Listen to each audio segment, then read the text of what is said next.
네, 오늘 처음으로 문을 열 코너는요. 공감 100% 시간입니다. 구직자 여러분들의 숨겨진 마음을 알아보는 시간인데요. 오늘의 주제 소개해 주시죠. 네, 오늘 공감 100%의 주제는요. 바로 여름방학 계획에도 전략은 있다입니다.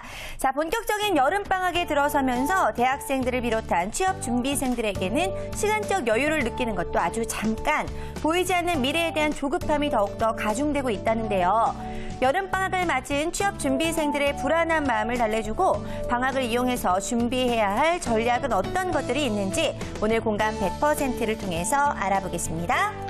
네, 여름방학 계획에도 전략은 있다가 오늘의 주제입니다. 사실 뭐 초등학교 때나 방학이 좋았지 우리 취업준비생들에게 방학은 정말 어떻게 보면은 시간 활용을 잘 해야 될 아주 중요한 순간이거든요. 네, 맞습니다. 예. 정말 방학이라는 단어만 들어도 정말 설레었던 시간들이 있었는데 취중생들에겐 방학이 어떤 의미로 다가오는지 한번 물어보도록 하겠습니다. 네. 수희 학생, 방학하면 어떠세요?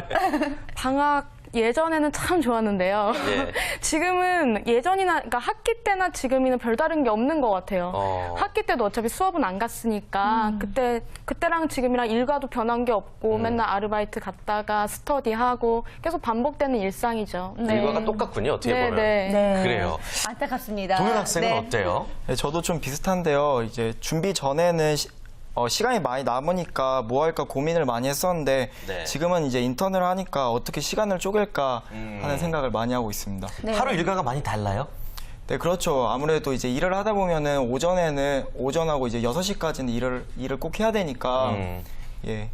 그렇군요. 네. 예. 정말 인터넷 스터디에 정말 준비해야 될 것들에 밀려고 쌓이다 보니까 방학 나름 즐겁지가 않을 것 같은데요. 자, 실제로 두 사람은 이렇게 유난히 방학 생활이 고달픈 건 아니겠죠, 대표님? 네, 그러니까 어른들한테 요즘 학생들이 방학 때 이렇게 힘들게 지낸다 그러면 나 때는 왜 방학 때 놀 땐 놀고 그냥 준비하면 딱 취업 되는데 왜들 이러지?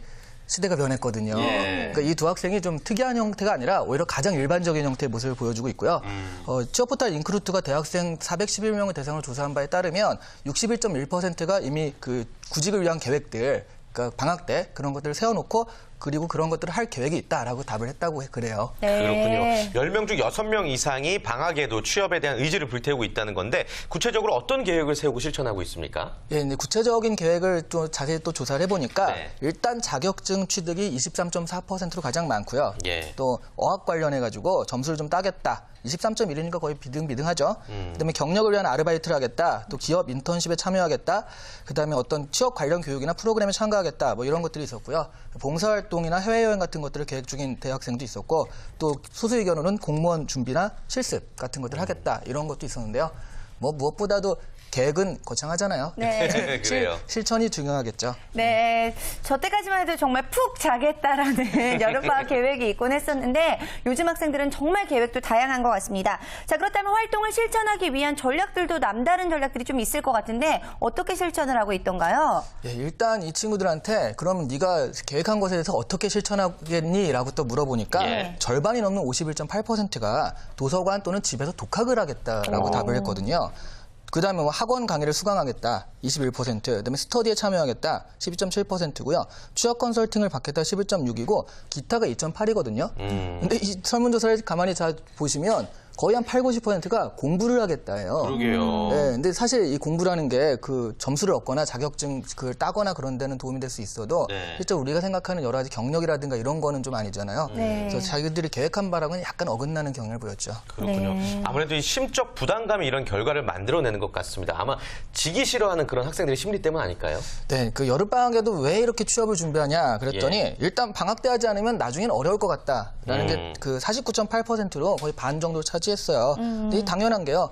그 방학이 끝나자마자 공채가 시작이 되니까 또 그렇기도 네. 하거든요. 그다음에 또 재밌는 건 주변에서 다 준비하는데 나만 안 하니까 좀 불안하다. 그런 게 있죠. 지쳐지기 싫어서. 네, 이게 네. 18.3%가 차지해서요. 예. 사실은 뭐 좀 다 불안이죠. 그러니까 바로 딱 그 공채가 시작되는데 아무것도 안 했으면 불안하고 또 남들은 다 하고 있는데 나만 안 하니까 불안하고 이런 것들 때문에 하고 있는 것이 강한데 약간 안타까운 건 이런 것이 필요하다라기보다는 약간 불안하다라는 거는 좀 밀려서 하는 거거든요. 그러다 보니까 무엇을 어떻게 준비해야 될지 정확하게 계획을 세우지 못하는 그런 감도 좀 있었습니다. 네, 정말 이야기를 들어보면 취업 준비생들이 정말 많이 불안해하고 있고 거기다가 서로가 서로를 감시하는 그런 입장이 되어 있는 것 같은데 어때요? 여기 나와 있는 우리 취준생들은 불안한 마음이 드나요? 당연히 불안한 마음이 들죠. 제가 학교에서 공부도 되게 열심히 하고 학점도 꽤 높다고 생각을 했는데 네. 저보다 되게 못했던 친구들이 취업을 막 턱턱턱 해버리고 이러면은 자존심도 좀 상하고 그럼 나는 도대체 어디서 뭘 더 해야 될까라는 불안감도 좀 들고 네, 좀 그런 상황이에요. 네, 그럴 수밖에 없을 것 같은데 동현 학생은 어때요? 어떤 부분이 가장 불안해요? 저는 이제 8월에 이제 졸업을 예정이다 보니까 네. 이제 졸업 이후에 이제 소속감이 없어질까봐 그게 좀 고민입니다. 네. 그렇군요. 아무튼 뭐 학생들 자신마다 나름의 입장에서 불안한 부분이 분명히 있는 것 같습니다. 여름방학임에도 말이죠. 네. 자, 그나저나 구직자분들이 이제 방학 중에 어떤 계획을 세우는지 하나씩 한번 이야기를 나눠볼 텐데 가장 많이 준비하려고 하는 게 바로 이 자격증이에요. 자격증이 사실 뭐 취업의 기본 스펙은 아닌데도 왜 이렇게 열심히 자격증을 따려고 하는 걸까요? 일단 자격증이요. 이 공부를 하는 거잖아요. 네네. 그러니까 학생들도 뭘 구체적으로 하려 했더니 도서관에 틀어박히겠다, 학원에 가겠다, 뭐 이런 걸 보니까 사실 학생들이 공부는 싫어하긴 하지만 제일 익숙한 게 공부예요. 네. 그러니까 다른 여러 가지 것들에 비해서 공부를 통해서 무언가를 딴다라고 했을 때 가장 익숙한 걸 통해서 따는 거거든요. 그래서 자격증이 일단 접근하기가 좀 쉬운 경향이 있고요. 또 하나는 딱히 뭘 해야 될지 모르겠는데 뭐라도 하나 있어야 돼. 그럼 자격증이 별로 중요하지 않다라고 그런 말은 들었지만 그래도 하나쯤은 있어야 된다라는 그런 생각들 있죠.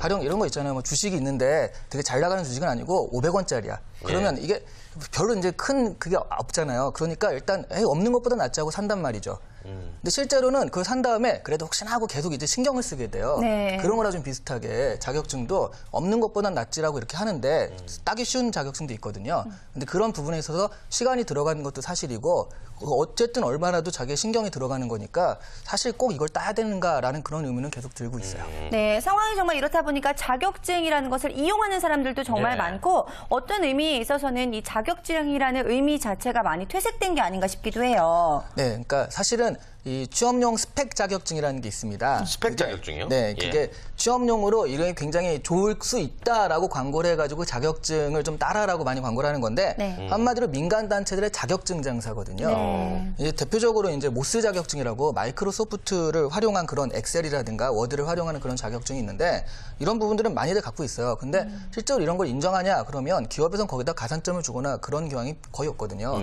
왜냐하면 이 젊은이들 중에 이걸 못 다루는 사람 없잖아요. 그렇죠. 그러다 보니까 마치 운전면허처럼 뭐 당연히 가지고 있는 거 아니냐 이런 식이 되기 때문에 사실 이거 가산점을 주지 않는데 돈도 많이 들죠. 응시료 같은 경우는 79,000원이에요. 아유. 그러니까 학원비까지 내고 그러면 실제로는 이걸 따기 위해서 그래도 40~50만 원은 제가 가지고 있어야 된다는 아이고. 얘기니까요. 네. 예. 그 사실 이런 부분들이 좀 자격증 장사로 치우치는 것이 아닌가 네. 이런 것들이 있습니다. 또 한자 능력 시험 같은 네. 경우에는 지금 굉장히 많이 여러 군데서 보는데 그중에서 인정하는 것도 이제 소수고요. 한자 능력 같은 경우에는 또 가산점 자체를 그 가산점을 인정하는 기업도 소수고 그 한 지금 10개 이상 되는 그런 것 중에 인정되는 자격증도 소수거든요. 네. 그러니까 그런 부분도 잘 알아보고 따셔야 된다는 거죠. 그렇군요. 무조건 자격증이라고 해서 득달같이 달려드는 것도 안 좋다라는 말씀이신 것 같습니다. 네. 또 자격증을 그냥 쉽게 생각하면 안 되겠지만 또 너무너무 반드시 따야 돼라고 진지하게 생각해서도 안 되겠네요. 그러니까 자격증 같은 경우에는 좀 그런 거 있죠. 정말 필요하다 싶은 거 있잖아요. 예. 내가 저런 분야에서 일하고 싶은데 그런 분야에서 내가 이 자격증을 땄다는 것 자체가 여기에 관심이 있다라는 것들을 표현할 수가 있기 때문에. 근데 문제는 필요가 없는데 굳이 있으면 좋겠지라고 따는 것이 가장 문제라고 볼 수 있습니다. 예. 실제로 요즘 대학생들 같은 경우에는 IT 자격증, 정보통신 자격증을 많이 취득하는 편이거든요. 근데 채용정보회사 커리어다움과 한국정보통신인력개발센터가 그 조사를 한 결과 그 IT 자격증 보유 실태를 좀 조사를 했거든요. 그랬더니 73%가 IT 관련 자격증을 갖고 있다고 답을 했어요. 네. 그런데 문제는 여기에 가산점을 부여한다는 업체는 26.2%밖에 안 되거든요. 얼마 안 되네요. 네. 가산점을 부여하지 않는다는 업체가 그 45.2%. 그러니까 이런 부분을 다 하면은 아예 그 별로 이제 소용이 없다 이런 것들이 좀 있고요. 그러니까 왜 그러냐 봤더니요. 업무와의 연관성이 적어서 그다음에 너무 다 따서 보편화되어 있어서 그다음에 사실은 이 자격증 자체가 전문성이 그렇게 있는 건 아니어서 이런 답을 했습니다. 네, 정말 자격증을 통해서 취업을 하기 위해서 이렇게 자격증들을 따는데 막상 취업에는 큰 도움이 안 된다라고 네. 한다면 우리 학생들이 시간 낭비에 돈 낭비만 하는 게 그쵸. 아닌가 싶기도 한데요. 그래서 정말 필요한 자격증들을 좀 따봐야 될 것 같습니다. 자, 그렇다면 여기는 두 학생은 어떤 자격증을 가지고 있고 네. 취업에 어떤 영향을 끼치기 위해서 자격증을 가지고 있는지 한번 이야기 들어볼게요. 수희 학생 어떤 자격증 가지고 있어요? 저는 우선 컴퓨터 관련 자격증 그리고 한자 자격증 여기 나오는 제가 조사해보고 찍어서 얘기한 겁니다. 한자 자격증 몇 급이에요? 저 1급. 아, 1급이요. 네, 1급이고. 문제는요. 네. 한자 자격증 1급이 있는데 이 친구한테 그럼 한자에 자신 있느냐라고 물어보면 그렇진 않거든요. 그 한자 자격증 시험 보는 날 이 답안지랑 자기 한자 지식이랑 다 제출하고 와요. 그 한자가 남아있지 않거든요. 네. 이런 게 기업에서도 알고 있다는 거죠. 아, 그렇군요. 어떻게 학생의 마음을 이렇게 갈기갈기. 찔리고 있어요, 계속. 그 취업하고자 하는 분야에 자격증이 도움이 되는 것 같아요. 어때요? 별로 아닌 것 같아요. 저는 자격증 나는 정말 꽉 채워서 넣는데도 서류에서 떨어질 때 있는 거 보면은 별로 소용이 없는 것 같다는 생각이 계속 들어요. 아, 네. 그렇군요. 동현 학생은 어떤 자격증 갖고 있어요?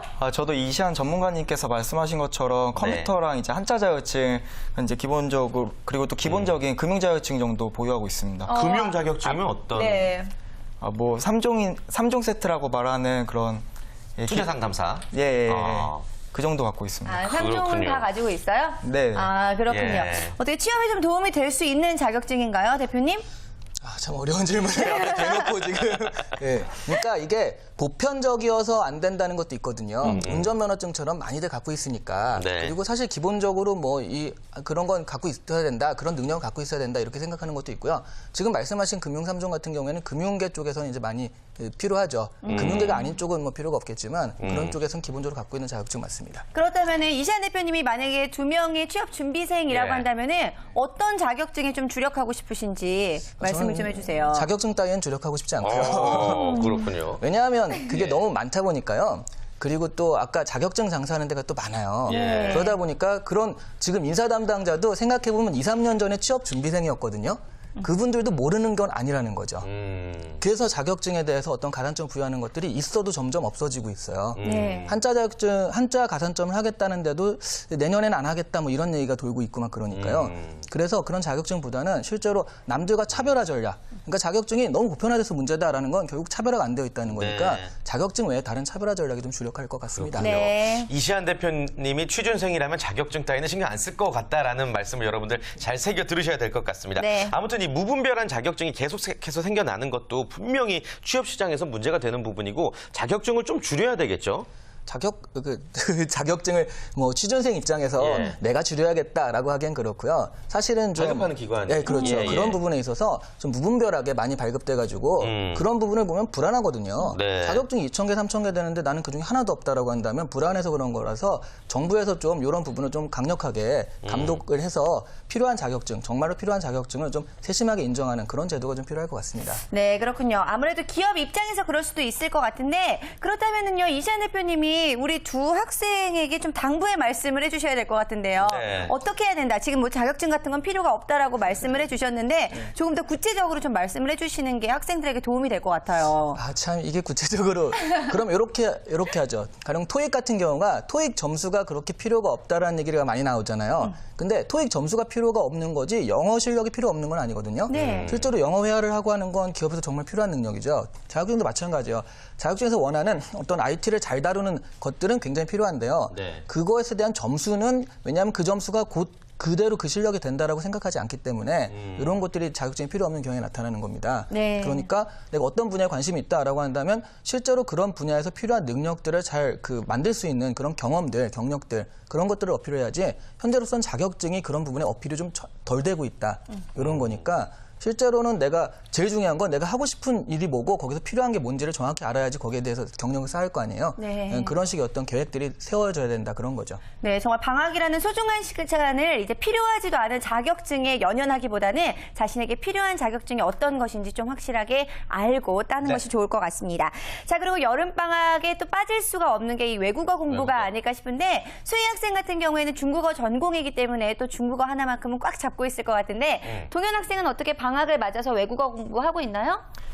저는 지금은 이제 어느 정도 이제 그런 외국어 그 점수 같은 건 어느 정도 갖춰진 편이라서 이제 자격증 쪽으로 좀 더 생각을 하고 있습니다. 그렇군요. 외국어 일단은 자격증에 좀 더 집중하고 싶다. 그렇군요. 네. 수희 학생은 어떻게 중국어를 잘하긴 하지만 더 잘해야 된다는 그런 강박관념에 시달려요? 방학 때? 어때요? 네, 엄청 시달리고 있어요. 저 유효 기간이 지금 다 지나가고 있기 때문에. 네. 급하게 또 마음 급하게 준비를 하고 있겠네요. 네, 그래서 우선 서류에서는 제가 잘 모르겠어요. 어떻게 전형을 하는지 잘 모르니까. 근데 면접 가면 항상 꼭 물어보시더라고요. 중국어로 뭘 해봐라. 근데 자기소개는 이제 다 지나갔고요. 이제 그 자리에서 즉석에서 저한테 질문을 막 던져주세요. 그런 걸로 이제 그렇게 되면 이제 중국어를 여기서 쉬운 중국어를 하면 다른 지원자들은 다 알아듣거든요. 예. 그래서 좀 어려운 걸 해야 되는데라는 강박관념이 네, 많이 들고 있죠. 네. 네, 아무래도 그렇구나. 우리 취중생들 입장에서는 점점 더 잘 보여야 되겠다, 더 잘해야겠다라는 압박감이 들 수밖에 없는데 특히 이 외국어나 영어 부분에 있어서는 더 그런 것 같습니다. 기업에서 분명히 제시하는 점수가 있음에도 불구하고 넘어서서 더 잘해야 된다라는 네. 생각들이 들기 마련인 것 같아요. 그러니까 그런 부분이 모든 사람들이 영어에 대해서 좀 집중하고 점수를 받으니까 옆에 친구가 750인데 나는 745면은 불안하거든요. 그러다 보니까 서로 치킨 게임처럼 그냥 그 무한 경쟁으로 치닫는데 그런 의미에서 기업들은 사실은 그렇게까지는 필요 없다라고 계속 그 신호를 보내고 있거든요. 네. 열린 채용이나 이런 것들이 다 그런 내용이에요. 그래서 조금 그 어학 준비에 대해서는 지금 가지는 부담감보다는 좀 덜 가지셔도 되고요. 그 앞으로 그 토익이나 이런 것들은 점점 중요성은 점점 덜해질 거예요. 네. 그 증거를 하나 알려드리면 예. 그 광고나 이런 걸 보세요. 그러면 굉장히 유명한 영어학원들이 영어를 안 하고 다른 것들을 그 가르친다고 광고하는 게 요즘 많이 늘어났어요. 그 뭐냐면 그 영어학원들도 앞으로 토익이 약간 미래가 없을 수 있다라고 생각하는 거거든요. 네, 그런 부분, 사회적 분위기는 그렇게 가고 있다. 네. 이렇게 좀 믿음을 가지시면 되겠습니다. 또 트렌드를 잘 읽어야 되겠군요. 알겠습니다. 네. 그나저나 어학에 관련해서 이미 입사를 한 직장인들은 취업 준비생들만큼 크게 중요하게 생각하지 않죠? 그게 이제 가장 그 위화감인데요. 네. 네. 이것도 또 설문조사가 당연히 있거든요. 되게 중요한 거라. 네. 취업포털 사람이니 구직자 487명과 직장인 574명 좀 비등비등하게 조사를 했거든요. 구직자 62.6%는요. 취업하는데 외국어 스펙이 필요하다라고 답을 했어요. 근데 직장인의 58.3%는 외국어 스펙이 회사 일에 도움이 되지 않는다. 이렇게 그렇네요. 답을 한 거거든요. 예. 구직자가 외국어 능력을 중시하는 이유가 뭐냐 그랬더니 일단 업무에 필요할 것 같아서 41%예요. 그다음에 글로벌 인재가 각광받는 추세라서 어학 능력은 활용되고 어쨌든 뭐라도 할 것 같아서 사회적으로 어학의 중요성이 높아져서 등이었는데요. 또 재밌는 건 구직자들이 꼭 필요하다고 생각하는 외국어 능력 자체로 일상회화 능력, 그다음에 비즈니스 회화 능력, 공인 어학 성적 보유 여부, 일정 수준을 넘긴 오픽 등 공인 회화 성적 이렇게 뽑아봐가지고요. 그분들도 내가 이렇게 쌓고 있는데도 불구하고 중요한 거는 공인 어학 성적이 아니라 일상 회화 능력이나 비즈니스 회화 능력이다. 이런 건 알고 있다는 얘기거든요. 네, 그렇습니다. 구직자들의 얘기를 들어보니까 틀린 말 같지는 않은데, 자, 그렇다면은 직장을 다니고 있는 사람들은 왜 외국어가 크게 중요하지 않다라고 생각했나요? 네, 구직자가 가장 중요하다고 생각하는 이유는 업무에 필요할 것 같아서잖아요. 네. 근데 직장인들이 이게 별로 중요하지 않다고 생각하는 이유는 업무와 별 상관이 없어서예요. 정작. 어폐가 있네요. 네. 62.6%로 막상 해보니까 자기가 그다지 필요가 없었거든요. 네. 서류상만으로는 필요했던 거다. 이게 37.2%니까 합치면 거의 100%잖아요. 이론과 실전의 차이가 커서 이게 전부 다 실제로는 쓰이지 않는다. 그런 얘기거든요. 급하게 쌓은 스펙이라 실력이 부족해서 등의 답변도 뒤따랐지만 대부분은 실제로 그렇게 유용성이 떨어진다. 그렇게 보고 있다는 거죠. 네. 뭐 같은 비유가 될런지 모르겠지만 이 방송을 준비하는 친구들도 발음 발성에 크게 신경을 많이 쓰는데 의외로 또 많이 실제 방송에서 크게 도움이 되는 부분인지 저희는 잘 모르겠거든요. 그렇죠. 아무튼 이 선배들의 이야기를 들어보니까 어떻습니까? 직장인들은 외국어 도움 안 된다고 하는데 계속 공부하실 거예요? 어때요? 어쩌라는 걸까 이런 마음이 좀 많이 들고요. 그래서 네. 회사에서 아예 처음부터 명시를 딱 해줬으면 어떨까라는 생각도 들어요. 우리가 부서에서 이거는 필요하니까 이 부분에 있어서는 좀 땄으면 좋겠다. 이러면 저희가 이것저것 아무거나 따진 않을 것 같다는 생각이 좀 들어요. 네. 좋은 아이디어네요. 네. 예, 예. 동현 학생은 어때요? 저는 솔직히 말씀드리자면은 어학 성적은 어느 정도 필요하다고 생각을 합니다. 실질적으로 이제 제가 취업 설명회를 가보면은 네. 그리고 인사과 사람들에게 물어보면은 이제 어학 성적이 성실성의 지표로서 이렇게 반영을 한다고 이렇게 말씀을 하시는데요. 다만 저는 이제 원하는 게 성실성의 지표를 단순한 토익뿐만 아니라 다양한 측면에서 반영이 됐었으면 하는 그런 필요가 있다고 생각합니다. 저는 예. 필요하다라고 얘기를 했으면 동현 학생이 어학 성적이 꽤 좋지 않을까. 그래서 그런가 얘기하는 봐요. 게 아닐까 싶은데 어때요? 예. 좋은 편인가요? 저는 이제 그렇게 좋은 편은 아닌데요. 그래도 이제 기본적인 그런 점수는 갖춰놨다고 생각을 합니다. 그렇군요. 그렇죠. 그러니까 이렇게 또 얘기를 할 수도 있는 건데 네. 사실 저는 어학 성적이 크게 중요하지 않지 않을까라고 생각을 했었는데 구직자들의 얘기를 듣다 보면은 어느 정도는 정말 꼭 필요할 네. 것 같다는 생각이 들어요. 근데 이 어느 정도가 도대체 어디까지인지 모르니까 이렇게 정말 어학에 많은 돈과 시간을 들이는 것 같은데 어느 정도인지 네. 딱 말해 주실까요? 애매한 걸 정해주세요. 네. 예. 네, 제가 사실은 이렇게 나와서 얘기할 때 그런 거 되게 싫어하잖아요. 추상적인 거. 예, 그렇죠. 정확히 얘기하면 750입니다. 750. 토익 750. 네, 토익 750. 정말이죠. 네, 왜냐하면 대기업 같은 경우는 700점 넘어가면 좀 비등비등하게 봐요. 그러면 네. 성실성의 지표라고 했는데 이런 게 문제인 거죠. 토익도 낮은데 한 것도 아무것도 없어. 토익이 낮으면 다른 부분을 뭘 해가지고 그런 걸 채울 수 있다라고 하는데 문제가 없거든요. 근데 이제 그냥 난 놀겠어 그러면 안 되겠고요. 근데 제가 700점이 아니라 750이라고 얘기한 이유는 뭐 토익을 보는 데도 있지만 안 보는 데도 있지만 보는 데도 있단 말이죠. 특히 중소기업 같은 경우에는 토익 같은 거로 좀 하는 경향이 있거든요. 그랬을 때 한 750에서 800점 사이 정도만 돼도 다 이제 좀 먹힐 수 있는 그런 점수가 750점대예요. 그러니까 그 정도를 기본으로 갖춰 놓으시고 거기서 뭐 시험을 볼 수 있어서 조금 더 하는 건 상관없지만 네. 뭐 여름방학 2개월을 몽창 토익에만 투자해서 내가 20점 오르린다 이런 계획은 좀 필요 없다는 얘기죠. 네, 좋습니다. 그렇군요. 구체적인 기준을 제시해 주셨기 때문에 여러분들 훨씬 더 도움이 많이 될 것 같습니다. 자, 자격증과 또 어학 공부에 이어서 우리 취업 준비생들이 방학을 활용해서 준비하는 것들 아르바이트 그리고 인턴십 참여를 설문조사에서 꼽아봤는데 네. 이분들에게는 좀 어떤 전략을 제시해주고 싶으세요? 3학년하고 4학년하고 좀 나눠야 될 것 같아요. 네네. 그러니까 3학년 같은 경우는 지금 이제 시작하는 거라고 볼 수 있잖아요. 취업 준비는요. 그렇다면 실제로 스토리가 되게 중요하다라고 얘기했는데 스토리가 대부분 없단 말이죠. 특히 군대 갔다 온 3학년은 스토리가 군대에서밖에 없잖아요. 그렇죠. 그러니까 그런 부분 또 사회에서 나가서 군대 얘기 시작하면 군대 얘기는 그만두게 뭐 이렇게 된단 말이에요. 그러니까 지금 내가 이런 부분에 관심이 있다 그러면 뭐 아르바이트도 좋고 인턴도 좋고 여러 가지 경험을 쌓을 수 있어서 실제적인 어떤 직무에 대해서 연관성이 있는 것들을 해야겠다 생각해서 그런 계획을 세워보는 게 제일 좋다. 그런 3학년은 좀 그런 말씀을 드리고 싶어요. 그렇다면은 취업을 코앞에 둔 4학년은 어떤 전략을 세우면 4학년. 좋을까요? 4학년은 그런 따위의 시간은 없거든요. 어디 가서 알바하고 뭐 그럴 따위 시간이 없어요, 지금. 네, 그렇죠. 그렇다면 실제로 내가 한 것이 되게 미천하고 얼마 안 된다. 그런다 하더라도 거기에 의미를 부여하는 거. 가령 내가 뭐 잠깐 뭐 그 한 달 동안 봉사활동을 했는데 봉사활동 했습니다로 끝나는 것이 아니라 봉사활동에서 무엇을 찾고 어떤 것을 네. 비전을 가지게 되었으면 의미를 부여하는 작업들 그런 것들이 결국 자소서 면접에서 전략이 되는 거니까 그래서 내가 했던 것들을 좀 정리해 보시고 거기에서 나는 어떤 것을 찾았다라고 의미를 부여하는 것이 여름방학 때 할 일이라고 볼 수 있어요. 그렇군요. 네. 이 평범함 속에서 특별함이 빛나듯 누구에게나 똑같이 주어진 여름방학이라는 시간 속에서 어떻게 잘 활용하느냐가 취업으로 가는 성패가 달려있는 것 같습니다. 네. 우리 두 학생 오늘 어떠셨어요? 좀 여름방학을 잘 계획 세워야 되겠다 생각 드셨어요? 네, 그럼요. 많이 도움이 됐고요. 네. 우선 제가 여러 가지 한 일은 많은데 왜 안 되는 걸까라고 고민을 했는데 알고 보니까 제가 이 의미 부여와 그 전달하는 걸 잘 못했다는 생각이 들어서 방학 때는 그걸 좀 계획을 세워볼까 생각하고 있습니다. 네. 정말 짧은 시간 안에 많은 걸 깨달은 것 같아서 참 좋은데 동현 학생은 어땠어요? 저 또한 이제 인턴을 하면서 이제 평범한 것을 추구하기보다는 이제 상식이나 아니면 뭐 더 다양한 측면에서 경험을 넓혀야겠다는 그런 생각을 했습니다. 그렇군요. 네, 좋습니다. 자, 그럼 마지막으로 이시안 대표님이 여름방학을 맞는 우리 많은 학생들을 위해서 조언의 말씀 전해주실까요? 네, 일단 많은 학생 하기 전에 옆에 있는 수희 학생부터 한 네. 학생이라도 좋습니다. 알려드리면 면접에서 중국어를 해보라라는 게 그게 별로 티가 안 되니까 다들 중국어 전공을 하니까 그렇다면 그 특기란에 저는 중국어 노래 부르기가 취미입니다. 이렇게 하면 중국어로 노래를 불러보라고 그럴 거 아니에요. 그럼 다들 중국어 하는 데서 굉장히 이제 그 인상이 강하거든요. 네. 예. 이게 뭐냐면 차별화 전략이라는 거죠.